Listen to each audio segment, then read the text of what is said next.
I decided to record a video today. This is a message for Carrie Finklea. This is me with no makeup on, by the way. This is just me. I'm sick. I've been sick for the past couple days. I've either had a relapse of my autoimmune disease, Hashimoto's disease, or a yeast allergy flare-up, which, by the way, the yeast allergy makes me have brain fog and causes my digestive system to shut down. And I should look younger than I am now. I should. I was healthy. When I was in my 30s, I looked like a 16-year-old.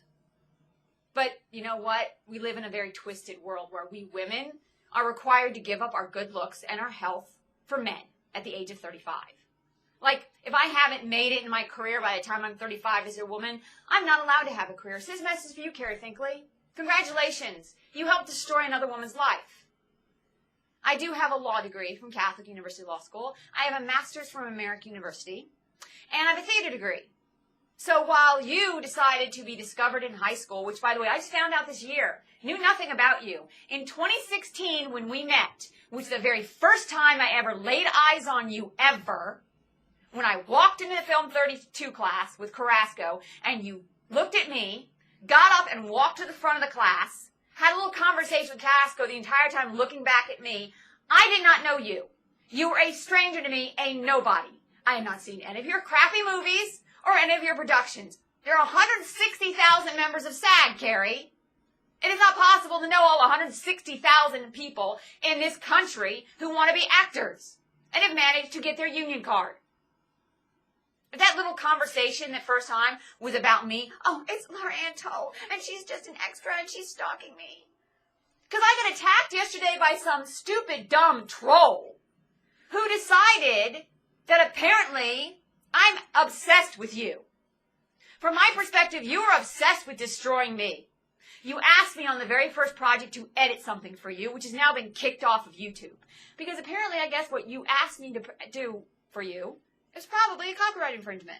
But I didn't know you were going to put it on YouTube. And the other thing is, you asked me to do it, and I think you did it intentionally now. I think you did. And then, because later, a year later, you tell everyone you don't know who I am. You don't know me. We spent an entire class together working on student films. Weekends, Saturdays during the week. Whiplash, remember that? And you seem to know more about me than I did about you. I mean, the actress for your first project, Venus Rising, kept going on the entire time and asking me, well, how much acting have you done, Laura? How much acting have you done? How much? I want to know. But then it was so condescending and so belligerent. And I just kind of shirked it off. I figured she was young and stupid. And European and had no clue. Or that she was probably working as an extra or background on set and talked to other background artists. Which is ironic because a lot of actors do that to make it in the industry. And then they shirk it off. And act like they didn't do it. Because apparently being an extra means that my brain suddenly became stripped of all possible intelligence. That I am now a stupid, dumb moron who can't tie my shoelaces by myself. Because I walked behind your ass on a set. Well, I have news for you, Carrie Finklea. I'm Phi Beta Kappa and Mensa. I had a GPA of a 3.6 at Santa Monica College. I was never after you. I was out for my own interests, my own career. But at the same time, I didn't want to destroy someone else in the process. That's something you apparently wanted to do.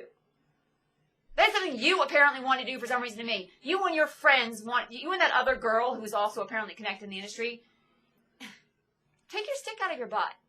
Like, seriously. I'm connected. I know people. So what? It really doesn't matter if you treat people with disdain, if you treat people snottily, if you step on people, and you don't keep people respect, and you expect everyone to worship the ground you walk on. I wasn't interested in being a production assistant. I wasn't interested in just a production assistant. I wasn't interested in, with my brain, you belittled me. You were holding me back. The way you guys at Santa Monica College treated me, the only thing I was capable of doing was being a grip, possibly, and I was willing to be a grip on a student film to help out. But I wasn't going to stay a grip. Because I didn't go to law school and get a master's in performing arts management and I'm Mensa and Phi Beta Kappa for my mind to be demoralized and diminished. It's no wonder we have a hard problem with people with Alzheimer's disease and dementia in this country. We need to be allowed to use our brains. And yet more and more people, I'm suspecting, are not being allowed to use their brains because everyone is supposed to be equal. Well, some people aren't. I'm not talking about color of skin, white, black, Asian. I'm talking about ability and talent. And I'm talking about the fact that if you have ability and talent, that's great. I would be happy, Carrie, for you with your successes. I really don't care. I just found out yesterday you worked on a movie with James Duvall, and I know James. I met him years ago. Believe it or not, he hit on me because I looked a lot better when I was healthy. I mean, people have been saying I'm not sick, but then I don't look beautiful anymore, and I don't look great, and I did look good at one point. I worked my butt off to look good. Hollywood didn't make me look attractive. I worked at it. I learned how to use my own makeup. I learned how to do my own hair. Beauty is not something that is surface level. It is underneath. And I will admit that the rage I feel now doesn't make me beautiful. It makes me full of anger. I don't regret working as an extra. I regret going to law school. I don't regret. I regret actually meeting up with Jordan Marks and letting him get me drunk. I regret having Jeremy Gilbreth, thinking that Jeremy Gilbreth would not want to do anything to me because I didn't see myself as an attractive woman and I didn't think I was his type. Like, seriously. I didn't want Jeremy Gilbreth. Jeremy Gilbreth didn't seem like the type of person who would molest a woman like me, which is why nobody even believed what he did. But he did. Because sexual assault and abuse is not attraction. It's about power. And he knew I did not want him or liked him. Seriously. Carrie, listen to that. You think you have the right to destroy my life somehow? I mean, I'm being told you're the victim. Really? I had one class to finish a film certificate, and I was at Santa Monica College from 2007 to 2017. And I didn't meet you till 2016. So you helped destroy 10 years of my life. For what? Blake Shields Abramovich? Who, by the way, I've discovered apparently has a history of mental illness. I didn't. My parents are liars. My father thinks I need to be on medication because, one, I won't go to his church anymore. And two, I think I'm more educated than he is when I am. And three, my father can't even have a conversation like this with high-quality words in it. He never studied psychology. He was an economics major at University of Richmond, graduated honors, but he's more like Donald Trump than he is the kind of man that I would respect. He believes in Reaganomics. I believe in supply and demand. I believe that Reaganomics is ridiculous. It leads to rich people getting richer and poor people staying poor. And as for equality, that means equal opportunity. And you don't give anybody at Santa Monica College equal kind of opportunity because for what, 3 years you produced every movie and filmed 33? Produced, directed, participated. And I just wanted to find a semester when you weren't there. And I didn't want to work with you. And someone calling, I'm a professional in the entertainment industry. Even if I'm not working, I am. That is the only industry I want to work in. It is the only industry I have passion for. I did not get a theater degree in college and a master's in performing arts management, a certificate at ADA, a certificate in digital media at Santa Monica College because I wanted to go be a doctor or a nurse. I played a nurse on television, but no, I'm really not one. I can't stand the sight of blood. I like to write stories and poems. And I love acting. And I wanted a child with a mentally healthy man who would actually appreciate my talent and my abilities and relate to me. So guess what? I wasn't after Jordan Marks. I wasn't after Jeremy Gilbreth. I don't do cocaine. I don't drink anymore because it turns out my yeast allergy prevents me from doing that. I was dealing with medical issues and medical problems. And for whatever reason, the industry doesn't give a rat's ass about those things. But then they should because they're supposed to be respecting the ADA, the Disability Act. which means they're not supposed to shun people if they have disabilities.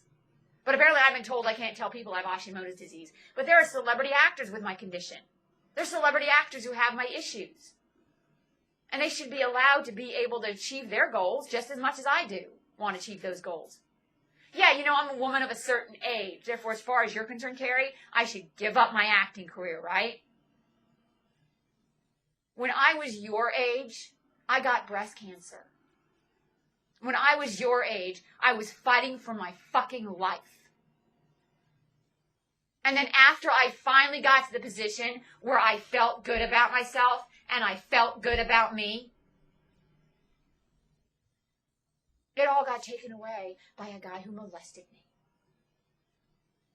And considering the fact that you know Lily Borden, and considering the fact you know a girl who was a star of Flash Forward with the lead actor who used to be on Sleeper Cell, and that Jeremy Gilbreth, that Blake Shields lives in Venice, you live in Sherman Oaks, Jeremy Gilbreth and his wife both live in Sherman Oaks, and considering the fact you've worked on a number of sets, I think you know Jeremy, and I think you know, or you know Cynthia Youngblood. You know the people involved with this. I mean, you were discovered by the guy that directed Good Will Hunting, and I just found that out this year. This crazy person saying that I'm stalking you and obsessed with you? Why the hell would I be obsessed with one of a million different women in this town? 160,000 members of SAG AFTRA. Why the hell would I be obsessed with one woman? I don't want to destroy anybody's career or life. I just wanted my own. I want to be able to have a child from my vagina that's never going to bleed again. And I guess what? I don't need a husband for that. I just needed a career. And I'm not going on a date with anybody until I have the money to be able to pay for my own stuff. Because men have a tendency to use money to abuse women. I do not want to be in a fucking position where a man has the right to control my life because men have a tendency to abuse women if they don't have their own money. And men have a tendency to abuse women if they can't take care of themselves financially. My father has been doing that my entire fucking life. You think I'm unstable? I'm angry. And I'm expressing that anger, which is what we have a problem in this country about. If a woman is raging angry, she must be unstable and crazy. I have never hurt anyone in my life, and I have no criminal record. And if I do, it's been falsified. Do you understand that? I look like crap because I'm sick. And the very fact that Hollywood wants everyone to look perfect and won't show real people as they really are has led people to think that if they look like me, they're crazy. There's something seriously wrong with the American culture that doesn't allow people to be real. In my opinion, that's why England has better actors. They don't beautify everyone the same way that America does. They recognize the fact that actors are human beings, which is why I like British stuff. More than I will ever like, probably, American stuff. And it makes me wonder, because CBS does a lot of their stuff in Canada. Or Star Trek is in Canada. I watch a lot of Canadian television when it's on American TV.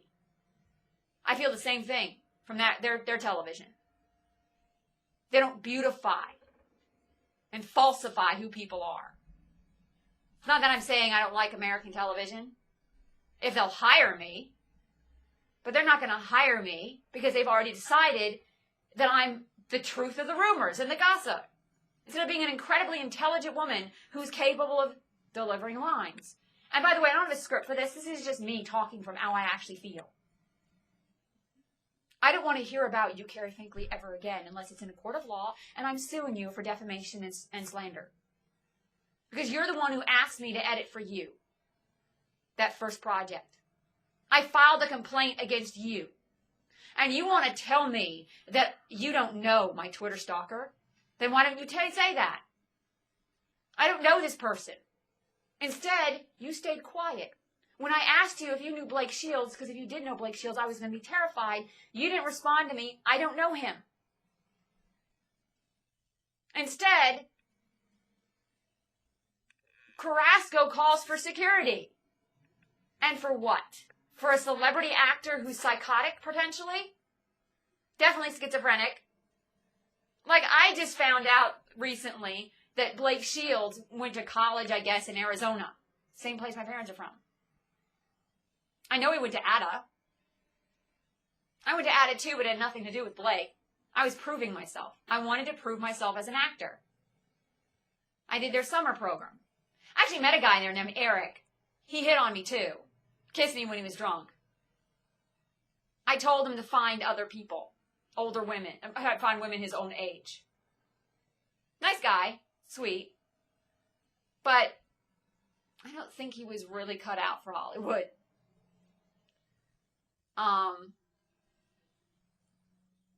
Maybe I wasn't either. But then as far as I'm concerned, the only thing I'm cut out for is acting. I'm passionate about it. But at the same time, I would not want to hurt anybody else to do it. And I don't need you or anyone else entertaining me. Like, seriously, this nut job who's a fan of yours, if that's the kind of people you attract as fans, good luck with your career. But then maybe that's exactly what maybe that's what you're going to get. And that's why you're going to be more successful than me. Because you're going to attract the Donald Trump people of the world. The people who don't care, who want to, I mean, seriously, you can stand up for yourself, can't you? If I attacked you, where are the attacks? Because I asked this guy, show me him, screenshot him to me, show him to me. Nothing. So they were telling everyone that I was obsessed with you and attacking you when I blocked both of your accounts on Twitter. And this person apparently knows that you've been off Twitter since 2014. Really. And this person also thinks that I was stalking you before I even knew you. How crazy is that? Like, this person is insane. They're crazy. They're completely nuts. Trying to tell everyone that I'm the one that's crazy. And this is someone who's obsessed with you. Maybe you ought to find out who this person is and get a restraining order on them. But you have no reason to get a restraining order on me. Because, again, the only time I have not seen you since film class in 2017. But what you need to understand is I'm always going to be angry about that. Because I don't start something and not finish it. I'm not finished with my acting career until I'm actually working and successful at it. I'm not finished with the entertainment industry until I've done the movies that I want to do and played the characters I wanted to play. There's nothing I want to do. I don't want to be in fucking politics. I hated my father who works for the government. I found political science boring in college. I quit. Business economics was okay, but I spent most of my time at McDaniel College at the theater. I spent most of my time doing acting, being around the actors. Seriously, that's the truth. In D.C., if there had been more actors, I would have hung out with the actors. I worked at Roundhouse Theater after college. I went to American University and got a master's in performing arts management. Catholic law school didn't know I was Mensa. American did because I scored an 1880 on the GREs. And as far as the other Laura Antall, apparently there's another Laura who's a lawyer. That's very possible. Because my great-grandfather had 12 brothers and sisters. He was one of 13 kids. And I don't know where those kids went. I know that Teresa Ann Tull, who is an ambassador, in an interview that I found online, said that she's related distantly to the Tulls of the Eastern Shore. Harry E. Tull was my grandfather, and he was mayor of Saxes, Virginia. Yeah, my grandfather was mayor. Another Tull was mayor of Pocomoke, Maryland.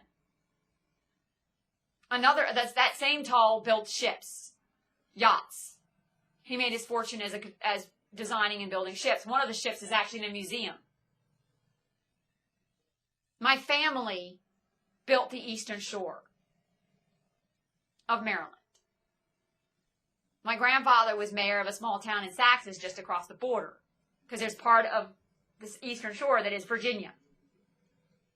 My uncle was mayor of that town in the 80s and 90s. But my family and I were politically different, and my grandfather knew that. I've been a registered Democrat since I was 17. I went door to door with Kathleen Kennedy Townsend when I was in high school. There's a girl named Barbie Underwood who lives in Maryland who knew me from the age of 5 until law school. And she was a gifted and talented social studies student with me.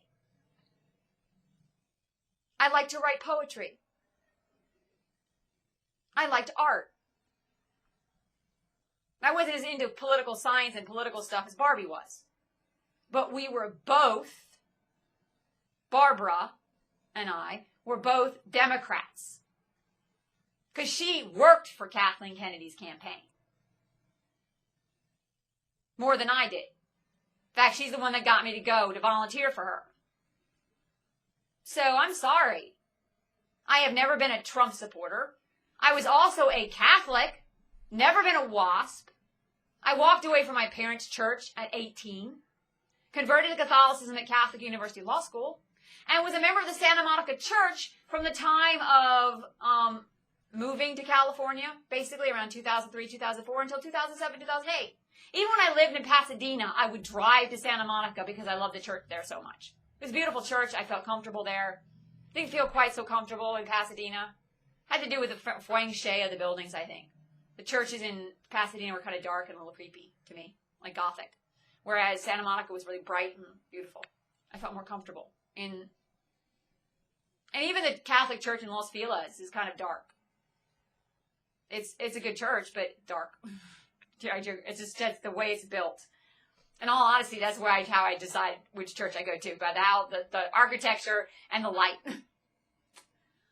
But I stopped going because I came to the realization it was really hypocritical for me as a liberal and a Democrat to side with a religious institution that disfavored women so much. I stopped going around 2007, 2008, right around the time that I was basically tripped on a set and destroyed in the industry. So in a weird kind of way, it made me not believe in God anymore. That doesn't make me crazy. I don't need to have a God in my life to do the right thing. I have a moral compass, which I don't think you do, Carrie. I think you put on a show. I mean, I've been told that supposedly you're against sexual assault and sexual harassment and against ageism. Well, I have a question for you, Carrie. If someone asked you point blank, would you say I'm an extra or an actor? Because if your question is that I'm just an extra, then put a great big H on your forehead for hypocrite. Because guess what? That means you're demeaning to me as a person. It means you'll be demeaning to everyone who walks on a set behind your butt on a set. You look down on them. They're not humans to you, right? They're just walking props. You made me be an extra on your little movie. I didn't really want to. I freaked out a little bit. I called SAG because I was worried it was getting me in trouble. Or did you know that? I didn't ask to be an extra. You asked me. On that little project you did, Venus Rising, which is now off of YouTube.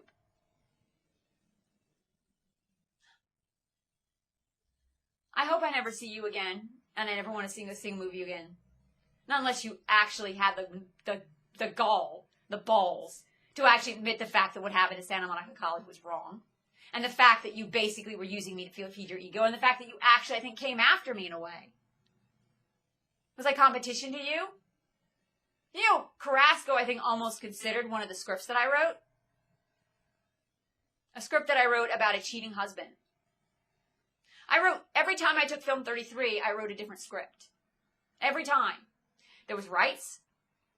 And then there was the cheating husband one, which I can't remember what I called that one. And it's part of actually a larger movie that I wrote. It's a short that deals with characters in a larger movie I wrote called Gilbert, which is a 60-page script. And it's a separate script, though, because I actually wrote it 2 days before it was due. Rights was the one I was going to present the last time I was at the class. Every time I took Film 33, I wrote a different script. I'm a voracious writer. Like, seriously. I wrote my entire childhood. High school, journaled, poetry. In fact, I had to do that for classes. I was an honor English student. Journaling, writing. As an actor, I was required to journal and give my journals to my teacher every semester. And as for law school, I've had to write 30-page papers in a night for law school. Somebody says, oh, I can't write, I have writer's block. I'm thinking, well, write something. If anything, once I start writing, I have a hard time stopping. Doesn't necessarily mean it's all great, but I'm a professional. At least I was. I thought professional means being nice and doing the right thing. Being playing narcissistic games where I worship the ground that abusive, narcissistic people. You know, I was text messaging Blake Shields, by the way. He probably has my cell phone number when I think about it. You know why?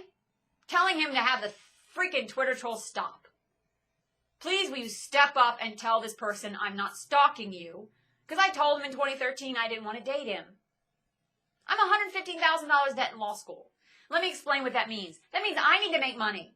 Doesn't mean I'm going to go out and find a man with money to pay that off because I'm not a whore. And it doesn't mean that I want to be put in a position where I have to be dependent on a man who may abuse me and treat me like I'm property because I spent the first 18 years of my life with a father who did that. In fact, as far as I'm concerned, the industry did my parents a favor because on one hand, they gripe about the fact they have given me money. But on the other hand, we would not be talking to each other at all. When I was on set, I barely talked to my parents. They didn't know what I was doing. And I was free of them. Because I have news for you, Carrie. Sometimes parents are toxic. And in America, once you turn 18, you have the right to tell your parents, go to hell. Especially if they abuse you. And my mother thinks that I'm supposed to be living for her. What have I done for her lately, she says. Meanwhile, she has a house with a pool in the backyard. She's not stressing out over money. She's not stressing out. She can go to the doctor if she needs to. She's got health benefits. Meanwhile, I spent the last 10 years sick with a disease that I can't handle. I have a meat allergy and my parents want me to give up being a vegan. There's the irony right there. My parents would have killed me with their meat habit. And you didn't know any of this. But then you assumed I knew who you were, didn't you? Newsflash, Carrie. I didn't. You were nobody. And you still are. Maybe this town will make you a star and a celebrity. One more narcissist in the mix. Because you're going to be a professional and you're going to do anything it takes to be an actor. Even if it means you kill people along the way. Even if it means you leave a trail of bodies. I just wanted a peaceful life here in California. I'm artistic hope. I'm sorry that I came up with it and you didn't. But then I'm actually trained with a master's in performing arts management to write about the arts. Go get a master's in arts management or performance or in critical theory, then maybe you can do what I do, which is be artistic hope. But I came up with it and it's my idea and I'm so sick and tired of the culture of America that thinks that stealing is acceptable. And stealing is okay. It isn't. And I'm tired of the socialistic perspective that I don't have the right to own a website and own the content of that website and make money off the concept of that website because I'm just supposed to give my time and give it freely. How am I supposed to pay my rent, guys? Artistic Hope was my business. It is. It was my business. I can't make a living now. I can't pay my frickin' rent. I don't want to go work in an office again because I spend most of my time dealing with my illness, never knowing when I'm going to get sick, never knowing when I'm going to be okay. And because I don't have money in my life, it's really hard for me to keep my diet the same and I would have to be making $40,000 a year to maintain my health, pay my rent and everything. So if the job doesn't pay that much money, there's no point in me taking it. There's no point at all. And the idea of being stuck in an office, not being able to not being able to go to the store and do something, not being able to go and do what I have to do if I suddenly feel sick. I wanted to work from home. That's what editors do. And I am so tired of people thinking that I'm going to move somewhere because of somebody. I'm not.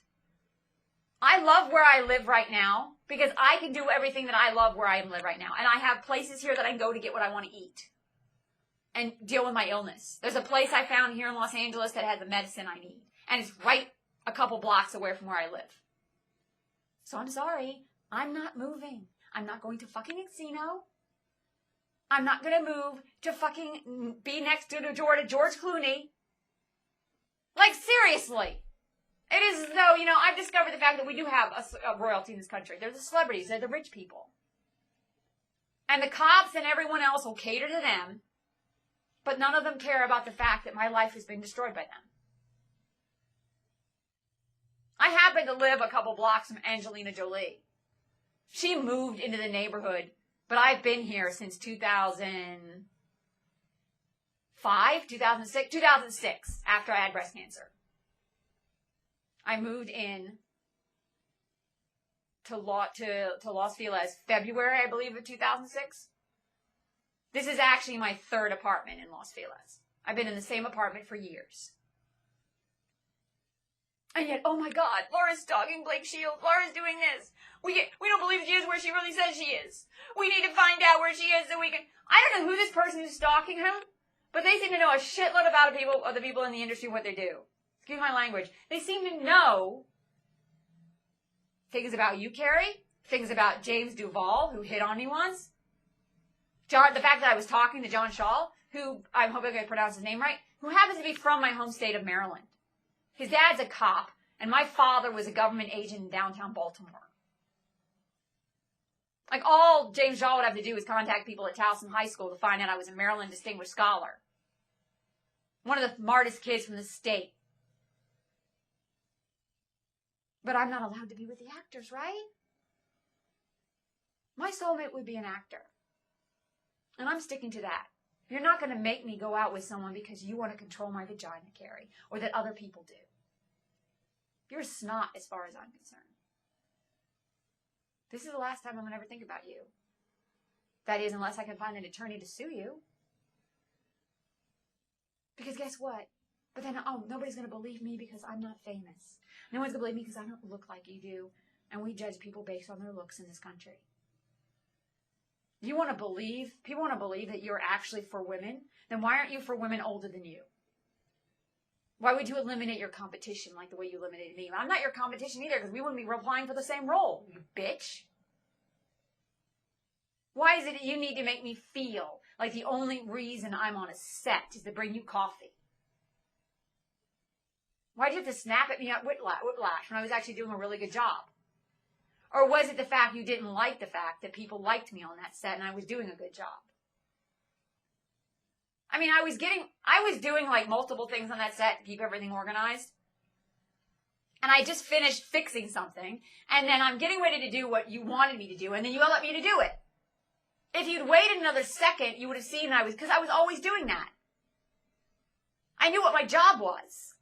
And you had to yell at me you had to yell at me to make me understand the fact that I didn't know what my job was. You needed me to understand the fact that I'm a moron. That I don't have any brains in my head when I do. You needed to make it look like you were superior by yelling at me. And I just looked at you like, I'm doing it, and did it.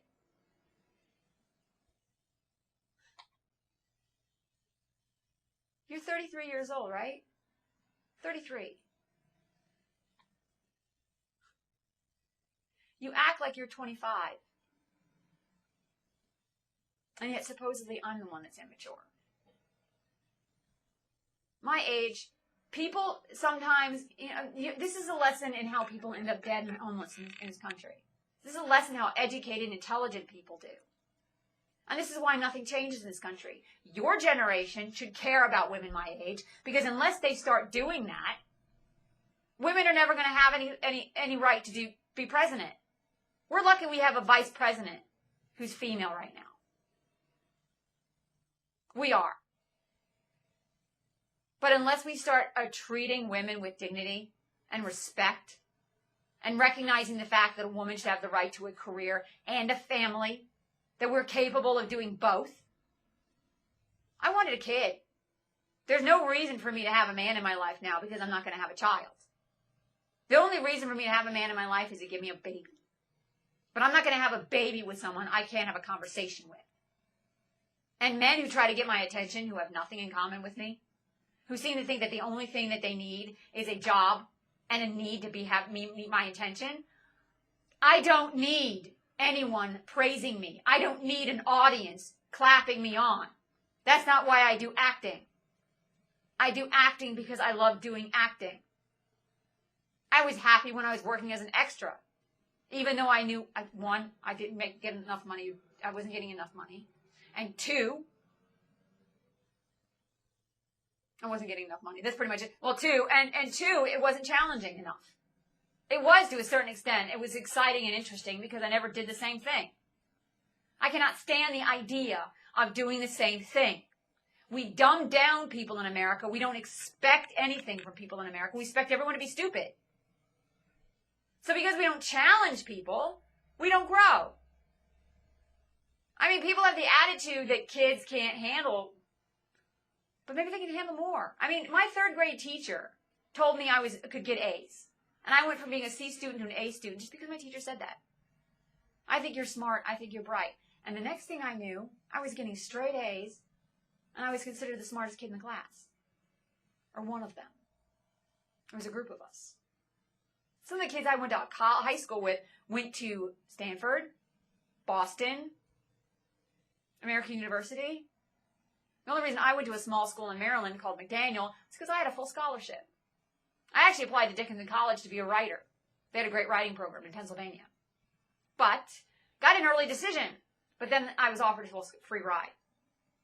Who would turn down a free ride? I applied to Stanford, and Stanford told me that they had too many applicants. Though I did qualify. They said, you qualified to be at Stanford University, but we don't have enough seats, so you cannot come to Stanford University. And then in grad school, I applied to Yale, and I stupidly told the interviewer I was thinking about going to law school too, and I think that's when I lost the possibility of going to Yale. I knew at that moment I wasn't going to get accepted. Interviewer didn't like hearing that. So, I wish I'd shut up. I wish my father's dreams hadn't been drilled into me so much for me that I kept my mouth shut. Otherwise, I would have gone to Yale for theater admin, probably done some acting there as well, because I would have continued to want to do acting on some level.